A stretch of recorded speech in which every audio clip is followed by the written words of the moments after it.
To the fourth JustRPG.com podcast. I'm James, and today I'm going to be joined by Maxwell and Vicky. Would you guys like to introduce yourselves? Vicky, you Me, go first. me first. Okay. Hi, I'm Vicky. My online handle for pretty much everything is Baking Baroness. I got Instagram. I got Twitch. Got all that good stuff. Um, I've been playing video games since the womb, and my favorite RPG or games are casual games. I used to be huge into gaming, but not so much anymore because you need a life. And that's it. All right, And Maxwell. I'm Maxwell. I didn't mean to interrupt you, my bad, man. Oh, no, But go ahead. I'm Maxwell, and I usually just go by Maxwell. My friends call me that. I use that for my online tags. Don't really have a lot of social media. I never got into it, but I'm just a huge Western, Eastern RPG fanatic. I like all of them. Anything that's got a really good story that can get me invested into, I'm your go-to guy. I know them all. All right. Well, this week we're going to start out with the discussion of the week, which is what were your most memorable RPG gaming moments. Then we'll move on to the news item for the week, which is the PlayStation meeting and the PS4 Pro. Then we'll finish up again with the game of the week, and this week it is Final Fantasy X for the PlayStation 2. If you would like to follow along with the podcast and you're listening on YouTube, you can go to the video description below. If you're listening on SoundCloud, then you can go to JustRPG.com, hit the tab that says podcast, and then click Podcast 4, and there'll be links to everything that we're talking about today. If you haven't been to our site before, please check it out. We got hundreds of reviews for RPGs, and we do news articles a couple times a week. You can also follow us on Twitter at JustRPG. Keep up to date with what we're up to. And a couple of us are game collectors. We also post our pickups on Twitter, and we also have a Tumblr, which again will be in the video description below. So why don't we get started? Again, discussion of the week this time is what were your most memorable RPG moments, or like what moments impacted you the most in RPGs? There's a ton of them. Yeah. Why don't we start out with the most obvious, I think, that everyone here could relate to. And that would probably be Ocarina of Time. When you first walk out into Hyrule Field and you experience that world for the first time, that's just a great moment that I think pretty much everyone's played that game. You guys obviously played that game, right? So Yeah, of course. Yeah, of course. and what I thought made that moment great too is when you walk out there, you see it in the background, and then you're interrupted by the owl, and the owl's talking, and he takes forever, and the whole time you're just like, come on, I want to get out there, and you just have to listen to his babble, and then finally you get out there, and basically just go wherever you want. I think that might be the only moment in that game where I skipped dialogue. Yeah, right? I want to go to that volcano. I want to go to that volcano right now. Really? I literally read everything, and then I accidentally pressed A to oh, do you want to hear this again? And I did that 2 more times, and I'm like, oh no. I think they must have known. I think they must have known, wow, we know these people are going to be dying to get out there. They're going to be trying to skip this. Let's catch them with that, you know? They must have been self-aware. I'm sure they did something like that. Yeah, the great part about that, too, is you really can go anywhere. You can't climb Death Mountain right away. But you can go and you can see what that is. And you can try to get in there and then listen to, the guy blocking the door figure out what you're supposed to do, you know? I thought that was great about that game. And yeah, it really was. I was pretty young when I played that, too. And I remember just, running around aimlessly. I can't imagine doing that today. But back then, I was like, Really? that's all I wanted to do. I think there's only 2 games, in my personal opinion, I could call perfect, and I think that was one of them. There's not a single flaw I could spot out. Obviously, looking at it now, there's things you could change to make it better, but for its time, I think that was a perfect game. Yeah, I think... And then they re-released it on the 3DS. Yeah, which is basically the same thing, just looks better, too. Yep. Probably sold just as many copies. If not more. Yeah, I actually picked that up recently.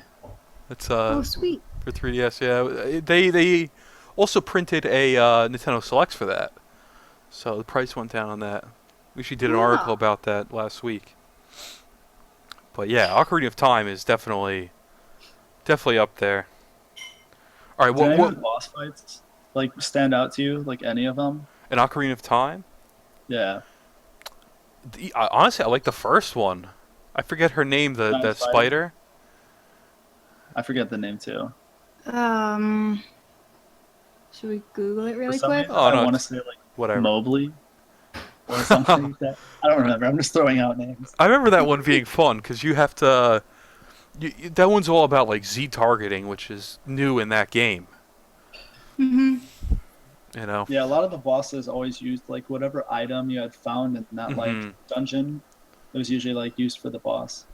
I think that one actually lets you like use Deku nuts and that slingshot. Like you could use Deku nuts. That's one item in that game where you never really needed those Deku nuts, but you could use them on occasion, and you'd be like, "Oh man, I'm glad I actually tried that." You know. Yeah. All right. Well, why don't we move on to the next game, Vicky? What was one of your most memorable RPG gaming moments? Oh, probably Dragon Age Origins when I don't know, like just hanging out with Alistair. I never kept him out of my party because just having him there, he was so witty and charming and cute. And there was this one point later in the game, if you're trying to romance him, well, for me, I was in this horrible temple, not temple, but like, I was in the mage tower, and that's one of like the worst places to ever be in any video game because it takes at least 6 hours to finish. Huh. Because there's like 5 mini bosses, and you can't skip through anything. You And just one dungeon for 6 hours. That sounds miserable. it was fucking brutal. I wanted to die. It kind of sounds like the Water Temple. Go back to Zelda. That's true. It's worse than that. But yeah, Worse we than get to that. like right before the last boss, and Alistair stops me, and I'm like, what the fuck does he want? Like, what does he want? And he's like, here, I found this rose in the battlefield, and I've been carrying it around in my pocket, and it made me think of you. And I'm Oh. like, oh. I'm gonna romance you later.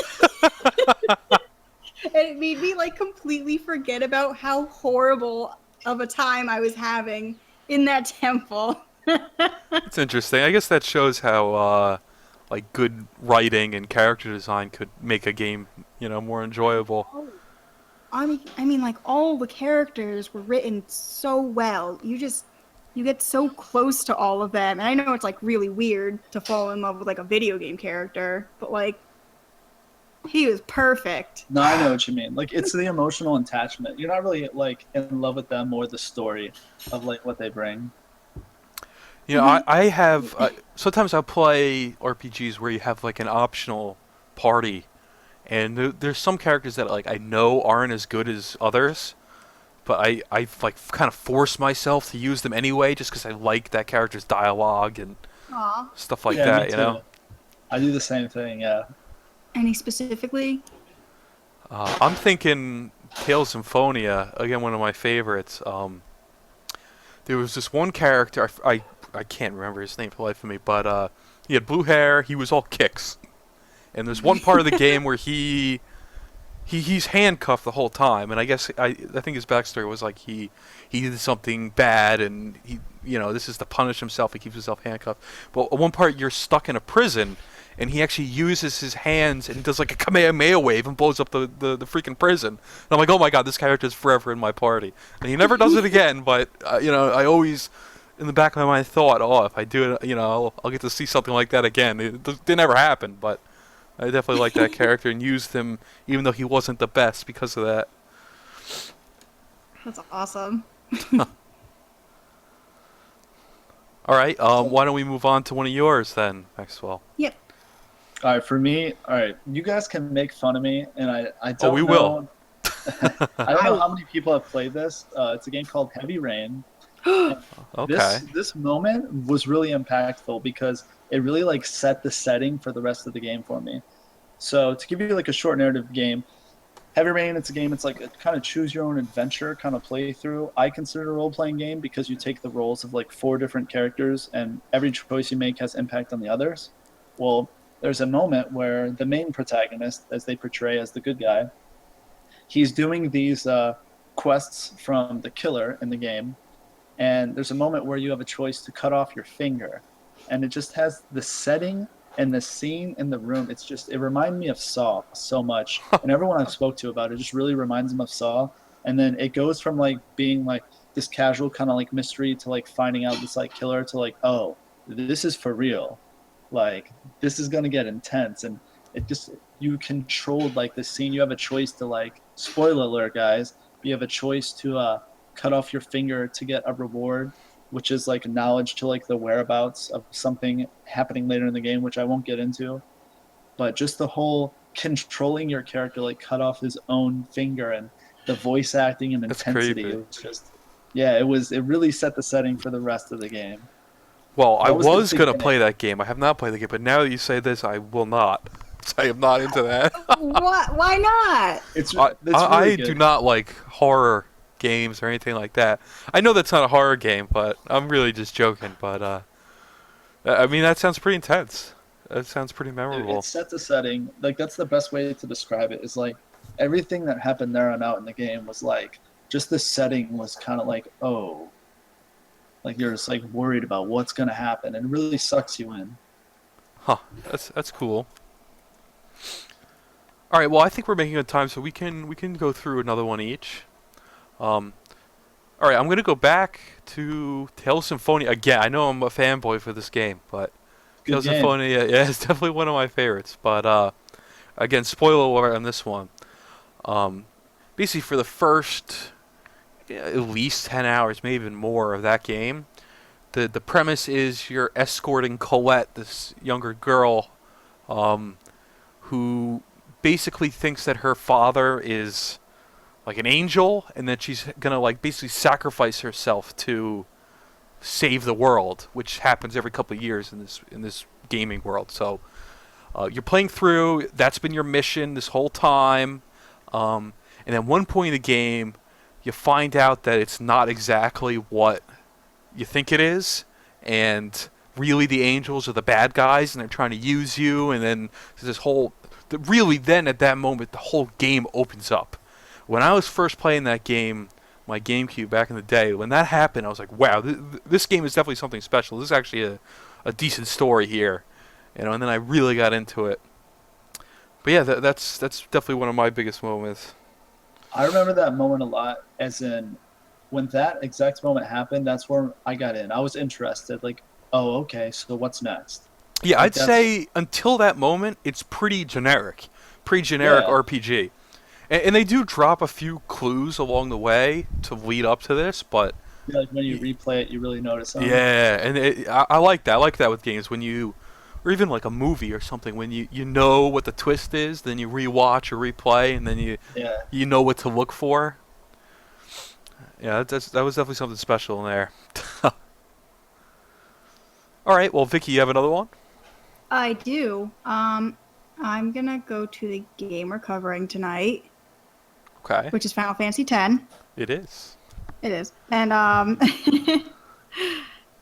probably the sending scene with Yuna, that was probably one of the greatest things I'd ever seen at that time.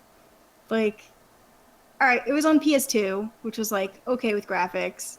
Well, if you look at it now, it's okay. But like, I played the HD version again recently, and like, it was so beautiful and sad, because in the game you're just Yuna sends souls to the far plane so that they can like move on. They don't turn into evil spirits, and the main character doesn't like understand any of this, and him like realizing what's going on is just like heartbreaking, because this entire village got decimated by Sin, the main bad guy in that game. And it was so tragic. And like the main theme of the song is playing, and it's just so beautiful and all piano. Yeah. I mean, I'm And sure we'll get into the this. Oh, I'm sorry. Go choir. ahead. Oh, no, just the choir. It was beautiful. I'm sure we'll get into this too, but Yep. wait, Final Fantasy X is kind of known for people loving those characters, loving Titus and Yuna. Like that's one of its biggest accomplishments is making those characters likable. Sounds Mhm. weird, but yeah, It they really are was very when you think popular. about it. What was that? But it really was, like, looking back on it, like, you just really liked those people. Yeah, that definitely ruins games too if they don't have that likability to those main characters. Yeah, because you don't get, it's that emotional attachment. Like, if you can't, it's like reading a book, it's the same concept. Like, if you can't get into it, because that's the whole point of, like, a role playing game. It's like, we want to do things we can't do in real life, so we do it through a video game. Hmm. You want to be likable. I don't want to control some guy who's, like, whining and, like, he's just, like, a douche to everybody. I don't want to do that. It's I want not a even nice like they have to be goody either. It's like you could love to hate characters too, and they're still good. Yeah. That's true. Like a bad guy. Mhm. Yeah, or one of those guys that turns on you. There's always one of those. Oh my Yeah. God. Yeah, I So think a it's lot of just them. good character writing, good dialogue. I think that's what really brings it. And again, we'll get into more Final Fantasy X later, but there were other aspects that made that game and its characters more, likable. Speaking of likable characters, I got another moment for you guys. Okay. Spoiler alert for one of the best games of all time, The Last of Us. But the Oh. very beginning of the movie, when Joel's daughter dies, you're just controlling her. Like, you put in the game, it's game of the year, all these people hyped up. Or if you pre ordered it, you don't know what's going on, you don't know what's happening. You're controlling his daughter. Something happens throughout the night. Someone gets shot. It's really intense. You're running. Something's going on. You're with your father. And then all of a sudden you get shot down right there in the first 10 minutes of the game. And like, that was the biggest WTF moment for me. Like, maybe ever. Maybe ever. That So game is very highly rated for its story and all that. Yeah, it was so good. So good. I don't even like games like that. But, it's because everyone was telling me, you got to check it out. Game of the year, got to do this. I was like, you know what? I'll play it. And I got sucked in. I was like, oh my God. This is good. It's also pretty easy to pick up, by the way. It's just like $8 at GameStop, most places. So Oh, nice. Because everyone already bought it. That's yeah, probably why. yeah, exactly. Everyone's Games already that bought sell it. well are usually Yeah. pretty cheap. All right, well, we can do probably, I guess, one more each. This one's a little simpler, but Final Fantasy 3 or 6 in Japan, 3 on Super Nintendo. Moment for me was basically there's an optional summon Bahamut. I don't know if I said that right, but basically the only way to get him is to randomly fly around on the airship that you get later in the game, and it's a random battle that appears. And I tried for hours and hours and hours and hours, and I had already basically beaten the game. This was the only piece of the game I was missing, and I flew around. When I finally found him, I was like, yes, this is it. This is it. Finally gonna 100% this game. And for me, I don't know, that was a big moment. Maybe because it's my favorite game, but I was like, random moments. Dad, are you proud of me, I was saying random moments like that you look forward to are always really cool. When you're doing something kind of grindy Mm-hmm. and it finally happens, you're just like, yes. Or you guys got any more? Or? Yes. All right, and Skyrim, when... sorry, hold on 1 second. No problem. You can All right. edit this out, right? Well, maybe. Yeah, Oh, all we're right. just gonna leave I think it on. adds character. All Yeah, right, we'll leave it fine. on. Well, there's water going on in the background, so it's kind of noisy. You're fine. We don't hear it. Oh, that's good. When you get to the top of the mountain, I forgot what it's called, but when you meet all of the...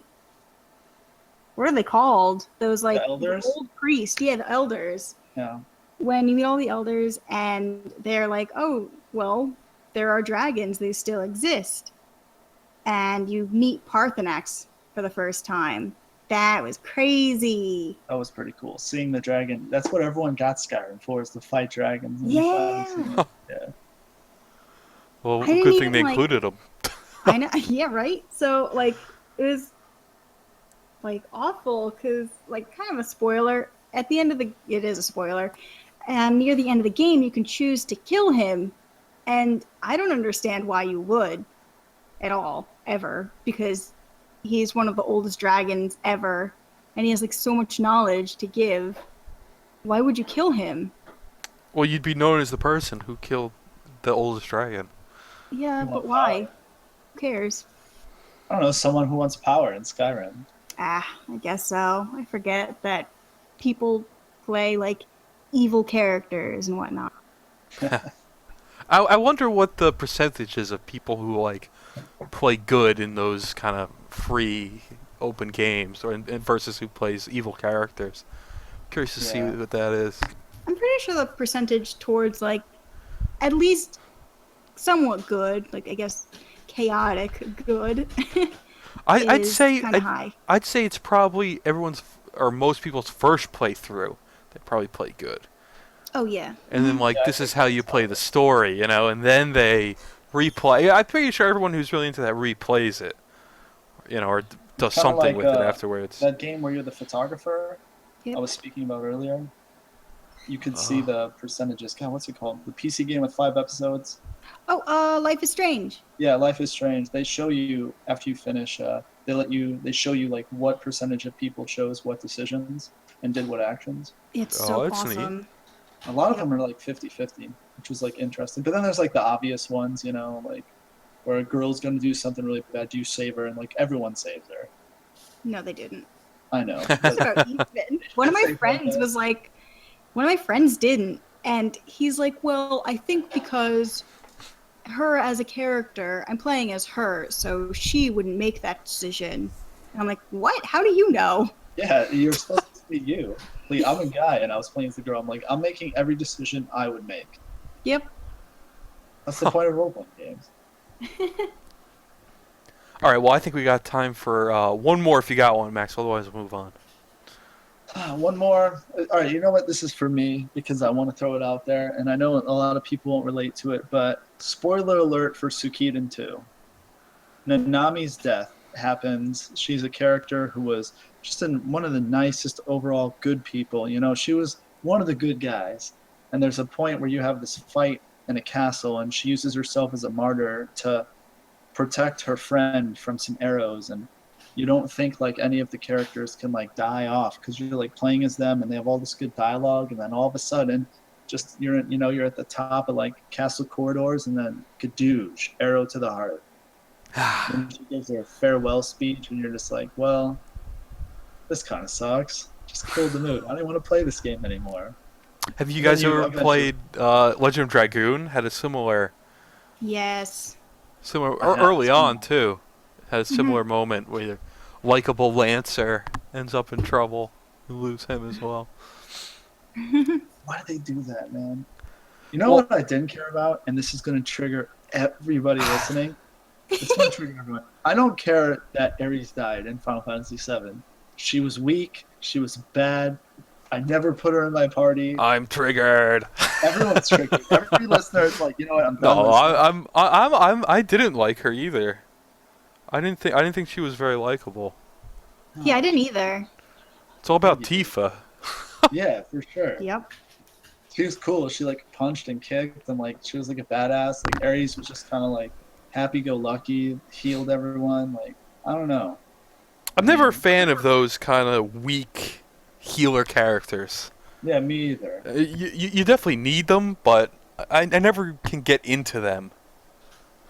You know. Yeah, like you gotta have, I don't know, be brave. You know, in a brave setting. You can't. I just felt like it's kind of like ditzy. The character was just kind of like ditzy, wasn't quite aware of what's going on. Super nice, you know, very nice. But everyone else, they kind of felt like they belonged in the game, and she just kind of felt out of place. I was like, well, you're not really acting in like a realistic setting for what's going on. I think that leads to, you know, character writing or dialogue writing. Like sometimes like it's easy to make a super generic character who just fits that trope perfectly, you know, and then it's not interesting. It's definitely Yeah. more interesting when they actually put some unique writing to it and actually make that character come alive. Yeah, you have to, man. I want All my right. characters to be brave, okay? It's okay. Okay, I think we're out of time for discussion of the week. I say we'll move on to some news now. If that's all right with you guys. So you got Yeah, something Sure. really that's fine important to with say? Let's talk about the PS4 news.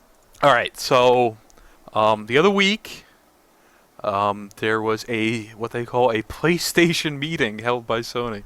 Very, very clever name there. But basically what they did in this meeting is they showed off their new console, which is now being called the PlayStation 4 Pro, which was the Neo. So if you haven't heard about it yet, if you did hear about the Neo, it's now called the PS4 Pro. They also announced that they're putting out the Slim for the PS4, which will be $300. Otherwise, it's the same thing as the original PS4. So basically, they show off this new console. They also reaffirm that the PlayStation VR is coming out next month. I'm Ooh. excited for that. Really? Super. You're excited? I'm still skeptical with VR. I don't know how I feel about it yet, but Yeah, for me, it's kind of like gimmicky, like the 3D thing. I know everyone's, think like, it super has hyped. potential. I'm definitely not ready to throw down the money for it yet, though. Well, it might be. I think it'll probably be like No Man's Sky. How like it's not good on release. You know, everyone's kind of bummed. But I think, unlike No Man's Sky, I think over time it will become good. They'll add things. You know, they'll patch it. You know, make the newer versions better games, that kind of thing. Yeah, I think. I mean, if a lot of people have the HTC now, and then a lot of people had the Oculus as well. Basically, the Oculus is already gone. It's not gone, but it's already basically lost the game to the HTC, Yeah. or the Vive, I guess it's called. But even so, the Vive, like, you can do some cool stuff, but it's not like you're at work and then you're like, I can't wait to go home and play my VR headset. You know, I think it's more like, check out this cool game. We play it for an hour, and you're like, oh, cool. I'll wait till next month when the next step comes out. See, I don't know, man. Like, I guess you're not really big on the horror games, but imagine playing like Resident Evil. With Oh, VR. I would poop myself. There's no way. I think that'd be the most fun, man. Maybe that's where the potential is. I'm not sure yet. Yeah. Oh my God. If P2 was still PT or Silent Hills was still coming out, and that was on VR, that would That'd be be creepy. great. I would hate Yeah. that. Silent Hill 2 was the best horror game of all time. See, honestly, Those are I some big think words. there's some issues with the VR in concept. Like, if you're supposed to be moving in the game and, like, really active, the VR is not able to simulate those kind of, like, situations your body would be under if you were really there. So, honestly, I think it's, no matter what, I think it's going to fall short in that department. Like, if you're supposed to be running away and you're not running away, you're just moving the controller, I don't think it's going to feel the same. I think it's going to take away from that immersion. That being true. said, I think it's going to shine with games where you're supposed to be sitting. Like, for example, I mentioned this maybe before we started, but Elite Dangerous has VR, and that's a spaceship cockpit game. You know, I think maybe like driving simulators could do well, but I'm still skeptical with moving around with the VR and You're probably right. action-oriented things. I mean, maybe they'll pull it off, maybe they'll make it work. I don't know how, but Yeah, I see where you're coming from with that. but then again, I haven't tried it, so I'm just talking out my ass at this point. But in No, it theory, makes sense though. It does Yeah. make sense. I think they'd have to create those, and it'd probably be really expensive. But if you get one of those circular, like real motion things, which you strap yourself in, where it's yeah, almost like a geometrical, like treadmill track. I've seen those. Yes. Yep.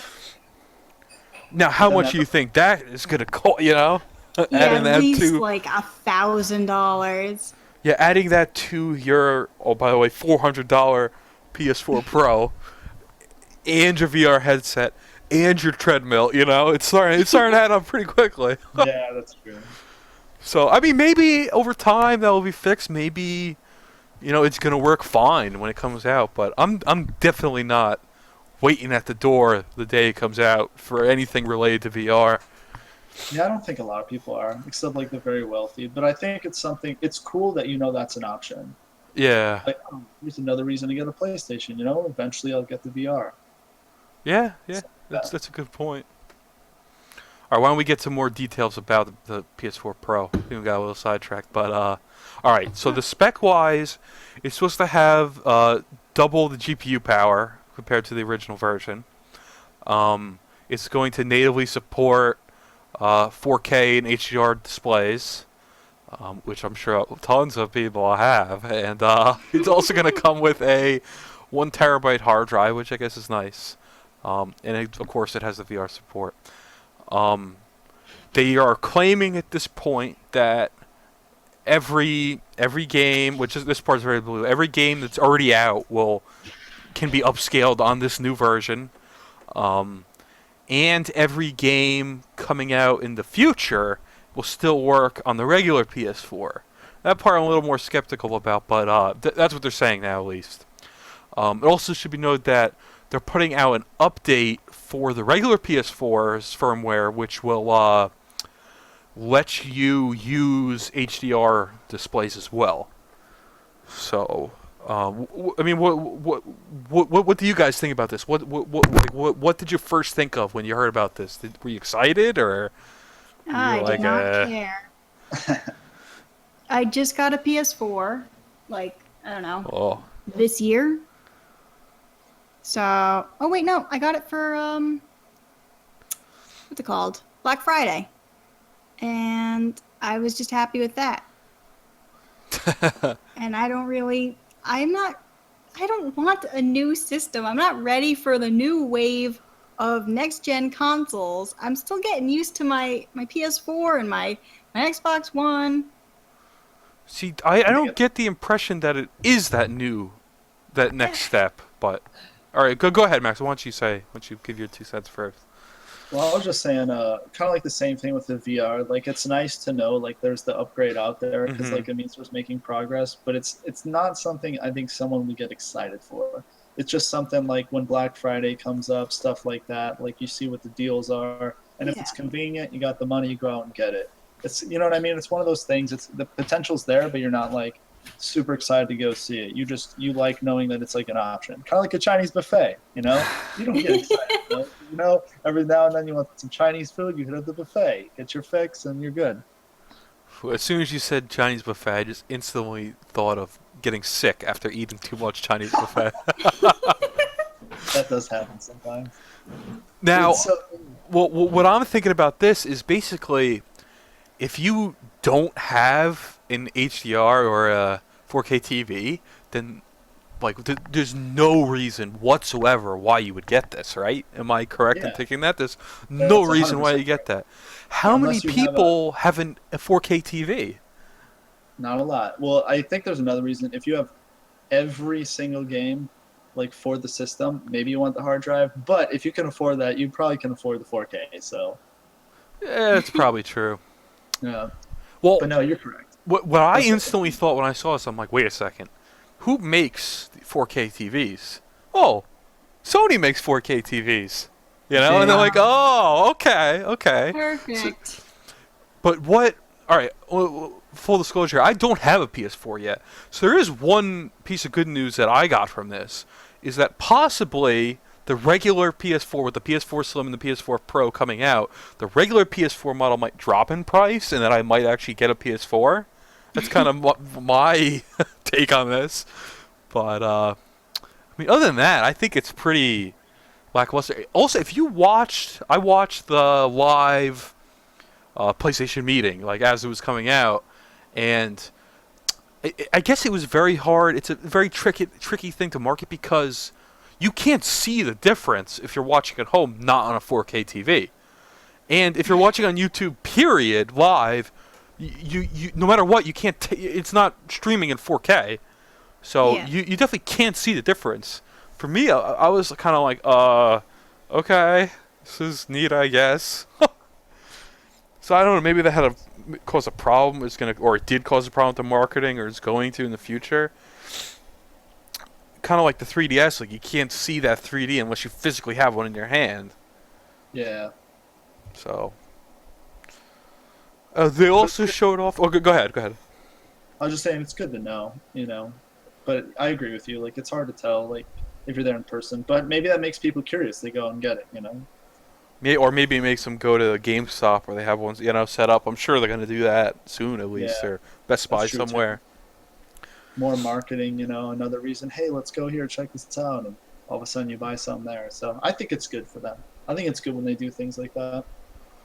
But I do agree. Like, I mean, the PS4 is kind of.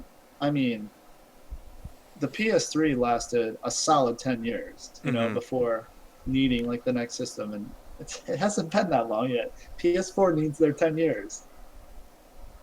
I think what I think is almost scary about this, if you're a PS4 owner and you've invested all this money, and especially if you don't have a lot of money and you kind of allocated your savings for the PS4 in the first place, is they say they're going to have this forward compatibility where every game that comes out in the future is going to work in the original. I'm skeptical. I don't think that's going to end up being true. Yeah, me either. Yeah, I think developers are going to be like, listen, Sony, we're going to make this game, but it's only going to work on the PS4 Pro. We're not going to dumb it down, And then they're like, listen, this game's going to be amazing. Sony's going to be like, okay, I don't think they're going to say no. Just to keep with that. I think the PS4 Pro isn't necessarily going to add on to the gameplay. I think it's just making things like adaptable to the 4K displays. I don't think the game development will have much to change, in my opinion. I would if it was just the output, I'd say sure, but it's supposed to have double the GPU power as well. At least what I gathered from the, Oh, so you mean, it's like the later generation games, like, coming out that use all of that GPU, who use everything. That makes sense. It either goes one way or the other, because they're having an update that lets you use your HDR TV if you have one with your original PS4. So with that logic, then why would you need a PS4 Pro if they're putting an update? And the only thing that really comes to mind is this, increased GPU power. And I'm like, okay, now I can see. But then if they're gonna have the same games, then why need the Pro? It's kind of a conundrum. I think it's kind of hard to say that they won't do what I'm saying in the future. That is true, though. I never believe anyone when they say they're going to have backwards compatibility. Yeah. It's all a lie. It's always a lie. I mean, the only thing, it wasn't a lie for Nintendo, but pretty much everything else there were exceptions. But yeah. All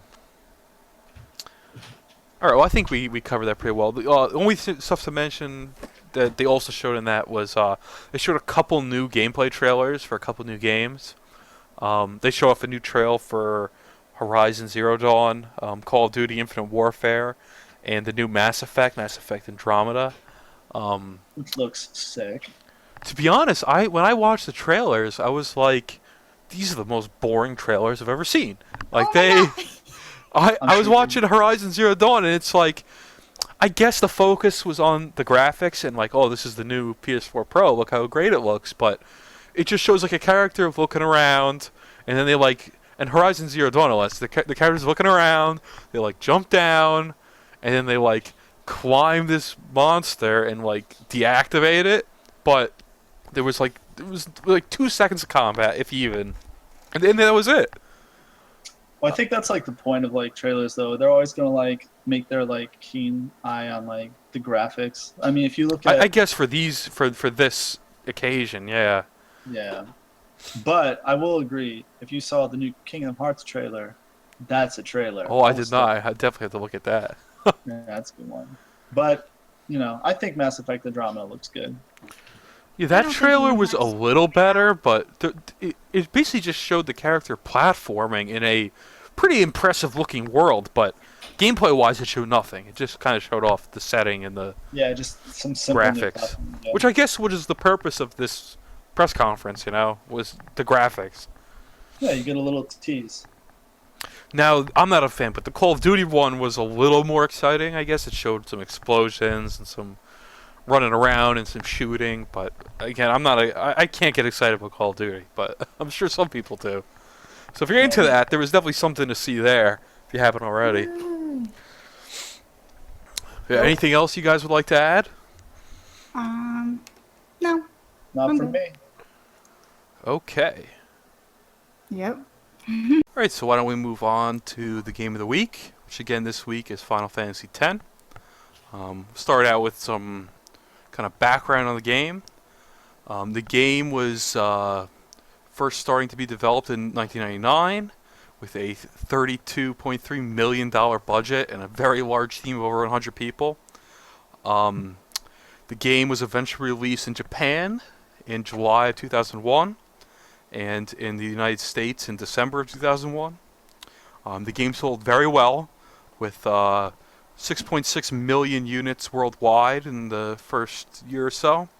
That actually ended up being combined with Final Fantasy X2 being something like 16 million units worldwide, or 14 million units worldwide.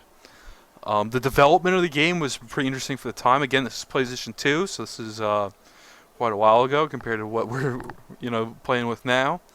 The script for the game, just the dialogue, took 3.5 months for the team to complete. Also took them about the same amount of time, 3.5 months, to record the voice acting for the Japanese version. Wow. They used some new technology that was available at this time to kind of enhance that script and that storytelling. They had advanced facial expressions, again, for the time.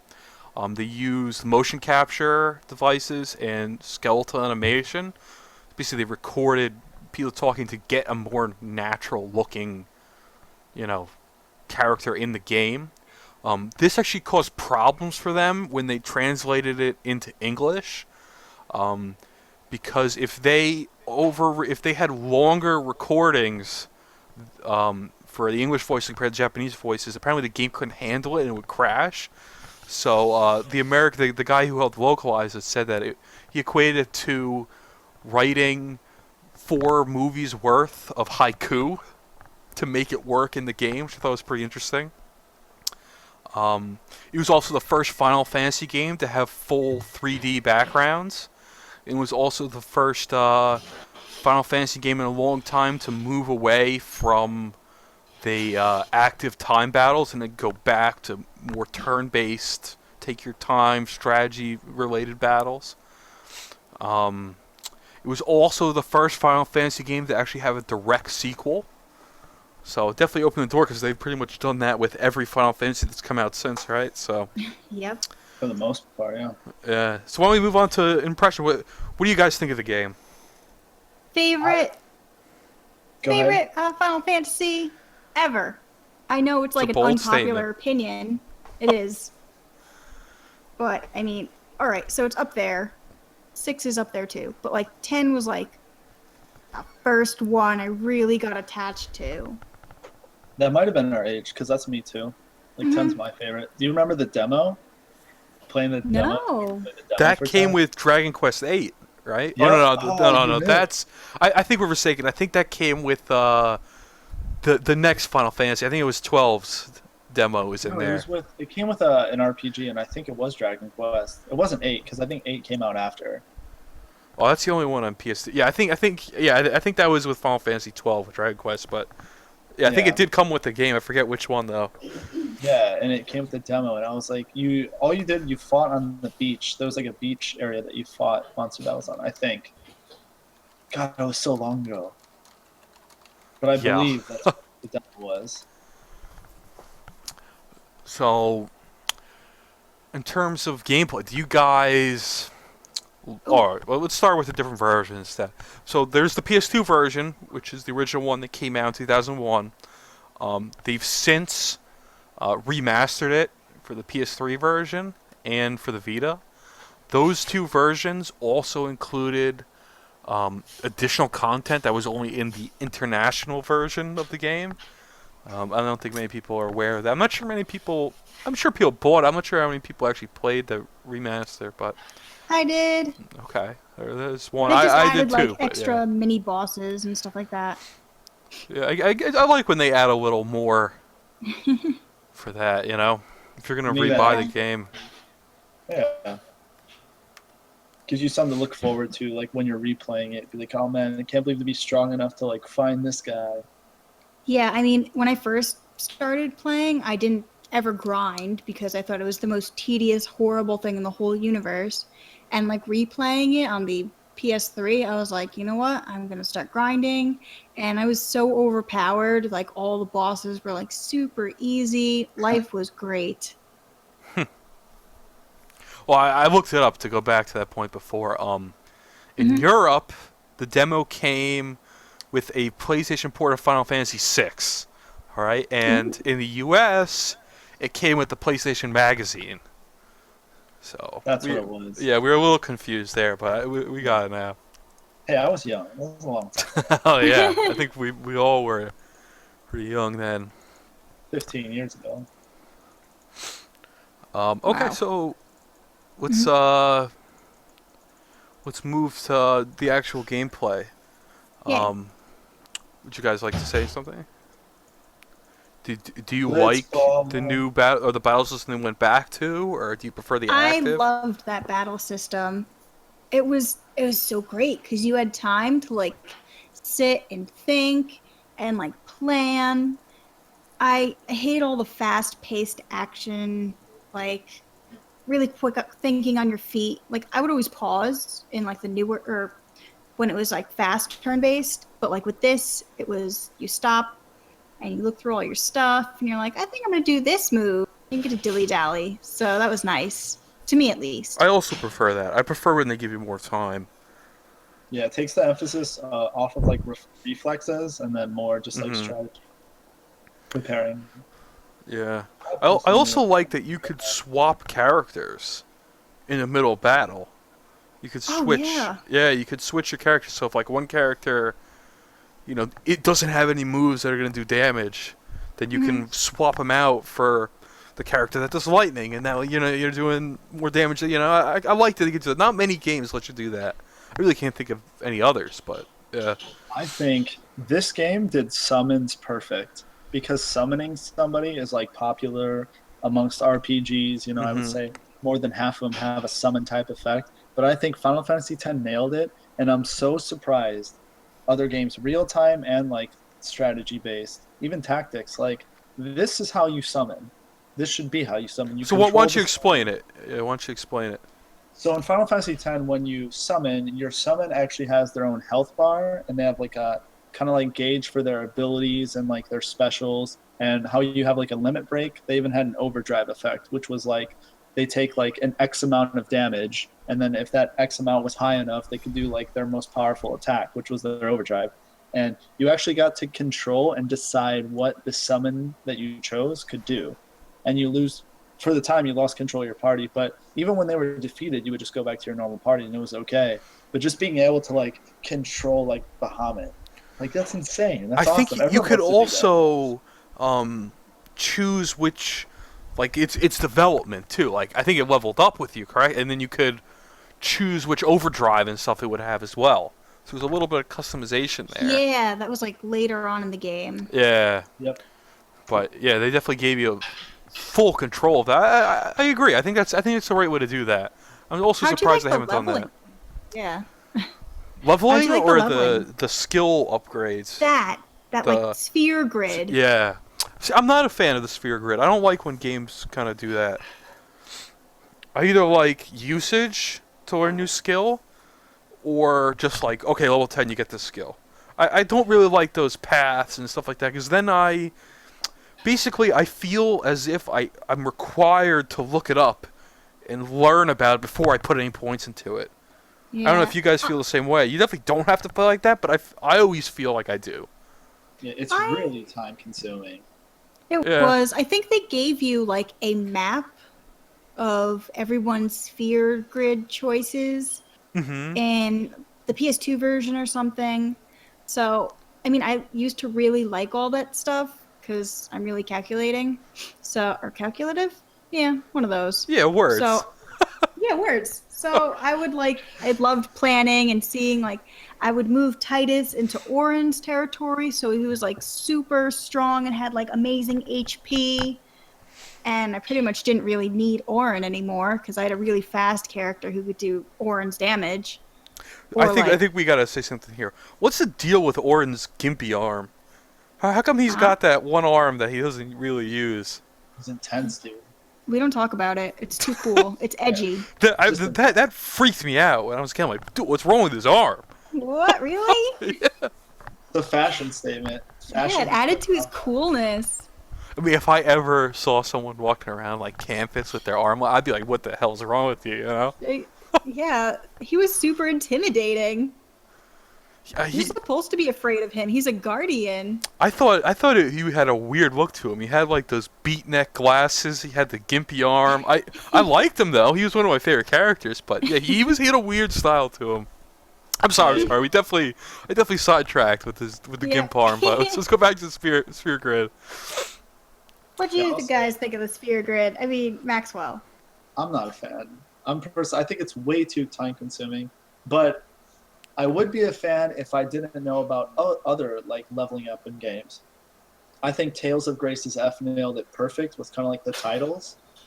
Make fun of me, I know. Everyone's triggered again. Well, they had that in Symphonia 2 as well.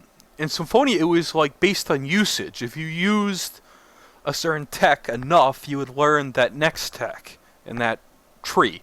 But you also had titles that would increase your stats and stuff like that. I don't know if I don't really remember Grace as much, but it was similar. It was like a more like in-depth version of it. Like okay. Obviously more like developed, but you would do certain events through the game, like whether it's like finding a certain items or going to a certain area on the map, and it would unlock a title for you. Now, if you equipped that title, you would get experience points. You get like title points each fight because you had your standard level up where it gave you like your health, all that kind of thing, strength, agility. But then you get title points as well that would develop into them. And depending on what title you had equipped, they each had like 5 different abilities. Like it would be like percent, like you get more strength, or you learn this new attack, or your defense goes up. And then once you mastered it, so you would do like 5 levels to the title, learn all 5 abilities, and then you master it and then double the stats of everything. Oh, that's interesting. It's really cool, yeah. I think that's easier to wrap your head around too, because you're like, okay, I'm gonna go for damage bonus, crit chance, and crit. I know what to expect there. There's no like, okay, in 10 years when I get to this side of the sphere grid, I'm now going to have this ability, and now this character's going to do this. I mean, that is also cool if you're super into the game, I guess. If you're really into it, I'm sure that makes it better, but... And it was cool because like it gives you like more reason to go exploring because you get like an explorer title, and then that would increase like your movement speed in the field and like enhance your item usage and just whatever events, like however you played your character, you would unlock titles similar to that. Or if you played with certain party members, you'd have like friendship things from them, and all these like little side quests were like to get more titles to increase your character, which I thought was like well done. I'm a little biased, and by a little biased, I mean 100% biased. But I also think my opinion on stuff like this definitely changed as I got older. Like when I was younger, I was probably more into something like the sphere grid, which is more time-consuming. But now that I'm older and I have, 50 RPGs on the shelf that I haven't played yet, I'm kind of like, I just kind of want to get through this one. I just kind of beat it so I can move on to the next one. I think that definitely happened as I got older, but... I don't know, maybe that has something to do with it as well. Have you guys played Xenoblade X for Wii U? Chronicles X? Nope. That's the Nintendo Wii version? Yeah. It's a different game than the Wii. I might not have played Xenoblade X. Is it similar to Monster Hunter, kind of? I think you'd know if you played it.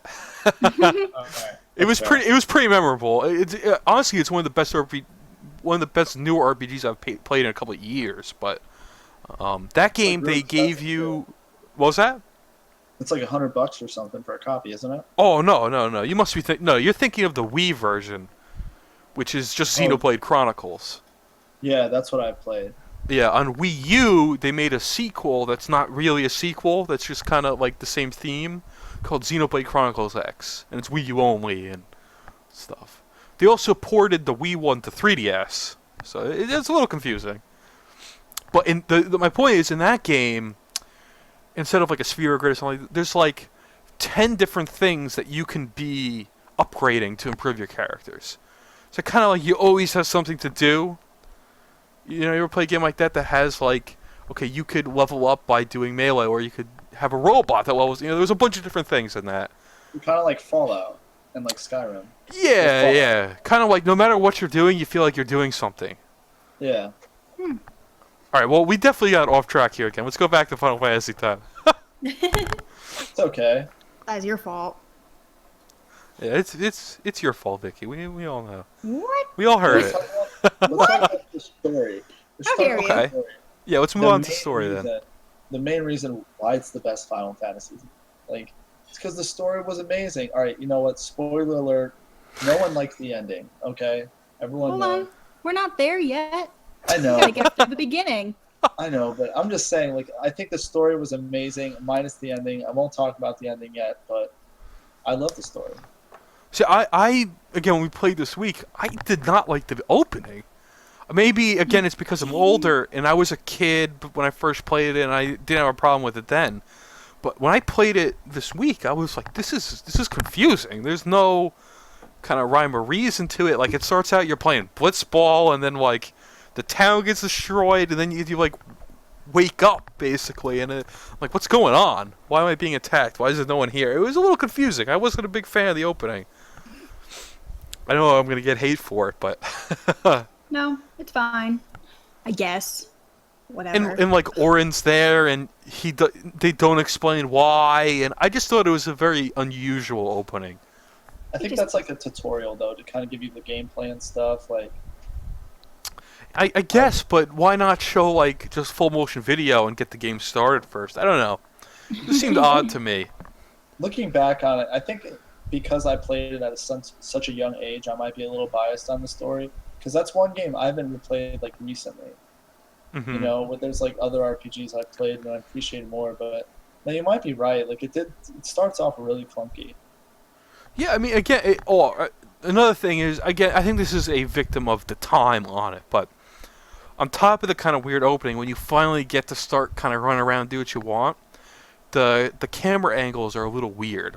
It's one of those where it shows like an open room, but when you go into that left corner, it goes to basically a new screen, and then you're kind of like, you know, now in that corner, and when it does that, it flips your controls. It resets your controls. So that was a little disorienting. I don't know. Again, maybe I'm just a hater, but I thought it was a little weird in the beginning. What about you, Victoria? Well, opening, I don't know. I liked it. It was fun. I liked the Blitzball. I liked the ladies waving at me. I only liked the scene. I didn't like playing it. That was a garbage sport. How dare they? Can't believe you. I mean, why don't they just make it soccer? You know? It's underwater. I know. You got the sphere, man. Why? Why not just make it soccer and make it more relatable? I don't know. It was a sport that, like, it transcended time. But yeah, you start out and it's all futuristic and it's beautiful and all high tech. I love Xanarkand. And I hated revisiting it and seeing what it turned into. It was just awful. Me too. Every time I hear that name, I get sad. Well, that song is, like, devastating. It is. But yeah, you leave, you get, like, attacked, you do the whole fun tutorial thing, and then you, like, float off into space, and you're, like, 1,000 years. Is it 1,000? It's 1,000 years into the future. It was a lot, yeah. And you're, like, on this boat with this foreign group of people who are, like, really rude to you. Like, why? How could they? That's awful. Did you ever play where you learned the language? I sure did. That's like most when of what I did. I've replayed,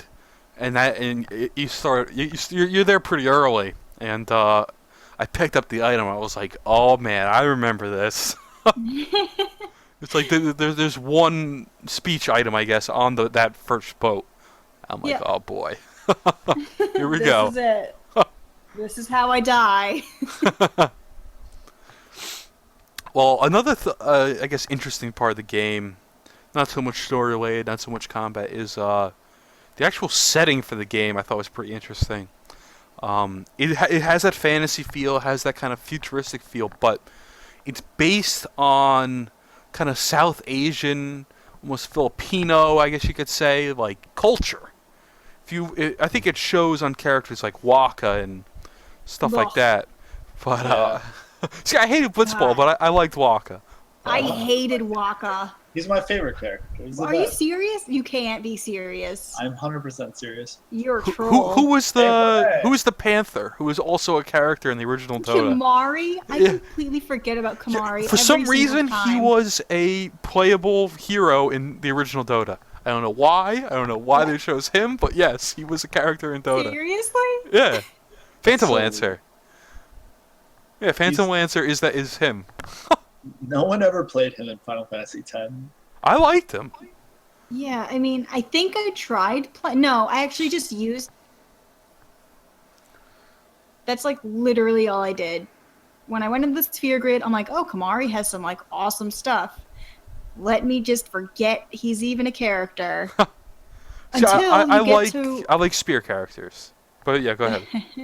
Oh, there's like a point later in the game where like you have to use Kimari and beat like his old tribe, and I had to like go back to a certain point and like grind for like a good couple hours just so I could get past this because you Yeah. needed him in that battle, and I was With Lulu. I think you use it with Lulu, too. Right? Oh, Lulu. I loved Lulu. of course you do. She had the boobies bounce around when I was a kid. I was like, whoa, who is this? She's the mage, right? I like mage characters as well, but Yeah. yeah. I think they're some of my favorite characters. Like Vivi was my Yeah, favorite in Final Vivi Fantasy. is definitely a fan favorite. Yep. Well, Yeah, again, back so- to the setting. I can't think Oh, of yeah, another shit. game that has South Pacific setting, you know? And I thought it was interesting that they kind of moved away from that European medieval, which are pretty much all the other Final Fantasies except for, I guess, like 7 and 10. But otherwise, it's like European medieval. And this was kind of something different. I always thought that was pretty interesting. That's true, actually, yeah. And again, I don't think it's something you notice when you're playing it, but if you like actually think about it, you're like, wow, that makes sense, you know? Yeah. No, but I mean, what other, like, RPGs have had that? Yeah, I really can't Um, think of any. Jade Empire. I think that's China. You know, isn't God damn that it. based on China? I think so. You're right. Sounds like it's based on China. Ah, Yeah, the name was pretty stop it. pretty No. revealing. I don't remember. A very old game. Yeah, I can't think of any like settings like that. Neither. Yeah, usually it's like medieval European, sci-fi, or Japan. Right? Or, you know, East Asian. Yeah. But this game kind of combined South Asian, which again I've never seen another game before, can't think of any others, and that kind of sci-fi, at least the beginning, and I guess a little bit later, with fantasy. I thought that was impressive. I thought that was well thought out. I think it's something that they don't get credit for a lot, but I think it's worthy of it. No, it definitely is. Actually, I got one for you. Trinity Universe was one where they used. Oh, I'm not some- familiar with that. Yeah, that was a PlayStation 3 title. Well, you said that you have pretty much every PS3 RPG, right? So Yeah, I do. I do. If there's one I don't have, I'm disappointed in myself. But, yeah, Trinity Universe, I think, is the only one I can think of. Hmm. And there's a lot of it's not based on that though. It's just they have that part of the culture in the game. That's Gotcha. cool. They have a little bit of everything in that game though, so I don't know if that counts. All right, would you guys like to add anything before we close out? On story? Or on anything, really? We're running out of time here, but... Oh, All right, no. favorite moment. Your favorite moment. We'll end it on your favorite moment. Okay, Final I think it's a good way to end it. Okay. When Titus and Yuna finally kiss. I lost it. Leave it to Oh the my god. girl. Huh? I heard Vicky scream from down the block, so. Probably. Sobbing hysterically, like, oh my god, he's so happy. This is finally happening. All right, mine had a little backstory, I guess. I didn't have a PS2 when I was a kid in my house. I had it at my mother's house. So I could only play for, like, basically in the summer I would go there for a month. So I could only play it there. The first time I borrowed from a friend, I went there, I played it. I got to that Seymour fight where you first see Anima. And The giant fish. Oh, that hot dog. fish, oh no, it was a summon. It had like a weird look to him. Yeah, I know. Maybe he was, I guess he was Ugly hot fishy. dog. But I remember when I first saw it, I was like, oh my god, this is awesome. And then I died, and then I had to go home, and then I had to wait until next year to fight it again. And the whole year I'm thinking about that fight, and you know, I finally got there, and I finally played it again. But yeah, for me, that was definitely the moment. That's cool. I think for me, it's kind of a difficult question. I think for me it was when I revisited like the water area where I think it's where you're trying to get the anima as a summon. I think that was optional, right? Yeah, it was optional. Okay. And you revisit the water area, and God, I can't remember what boss it was, but just there was an underwater boss that would turn you into stone. And I remember like that was super. It made me realize like, oh, I had to equip items and use things that prevented my characters from getting turned into stone.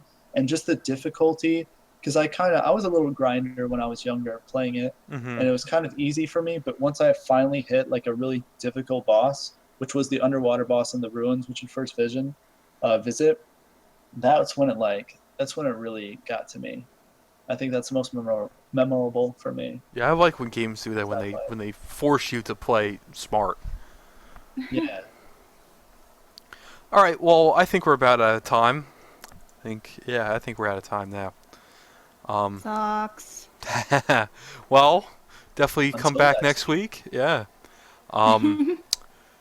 Next week, for the game of the week, we'll be doing Suikoden 3, or how do you say it, Max? I always say Suikoden, I don't know. I always called it Suikoden. Suikoden. I'm going to say Suikoden. I think it's more fun to say. But, all right, we're going to do Suikoden 3 for the PS2. Other than that, please check out JustRPG.com. We got hundreds of game reviews, news articles, editorials. You can read breakdowns of what we talked about today. Also, follow us on Twitter at JustRPG for updates. Feel free to message us if you'd like to suggest topics for future podcasts. And make sure to follow us on other social media sites as well. And those will be in the description below. All right, that's it. Bye-bye. Goodbye. Bye-bye.